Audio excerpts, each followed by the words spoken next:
आता मी जो किस्सा सांगणार आहे तो तुम्ही शेवटपर्यंत ऐका. मला आज एक मॅडम भेटल्या ज्या नाशिक महानगरपालिकेमध्ये शिक्षिका आहेत.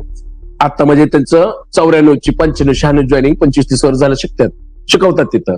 त्यांनी मला किस्सा सांगितलं, म्हणजे विषय निघाल्यावर त्यांनी सांगितलं की आता आमच्या महानगरपालिकेतल्या जिल्हा परिषद शाळेच्या परिस्थितीवर बोलत असताना त्यांनी मला हा किस्सा सांगितला.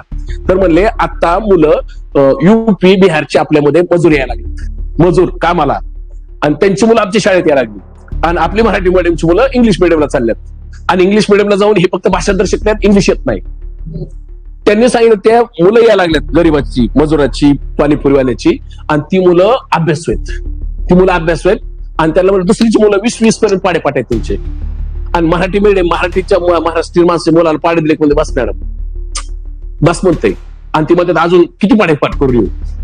ती विचारते मराठीत, तिकडे युपी बिहारवाली. एवढी हुशार पोरं आहेत ती. आणि आई वडील त्यांच्या शिक्षणाकडे लक्ष देतात.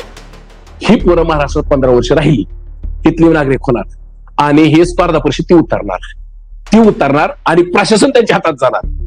ही काम बाकीचं जर इंडस्ट्रियल एरिया गेलाच, ही प्रशासनात येणार. आपण काय बॉम्बलायचं काय ह्या पोराला सहित अभ्यास कर, बघू करू. अरे काय एक दिवशी सगळा ही प्रशासनासहित सगळं इंडस्ट्रियल एरिया सहित सगळी इंडस्ट्री नाही युपी बिहारच्या हातात गेलं चॅलेंजकडे.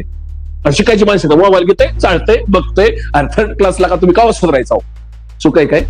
अजून 10-15 वर्ष काय परिस्थिती प्रशासनात PS आहे, युपीचा असेल, बिहारचा असेल, आणि त्यांना परिस्थिती आणि त्यांची परिस्थिती नसते म्हणून ती शिकते, ती गरीब असते, जाणीव असते, उणीव असते, जाणीव होते, नीट शिकते ती. आणि त्यामुळे आयुष्य घडतंय त्यांचं.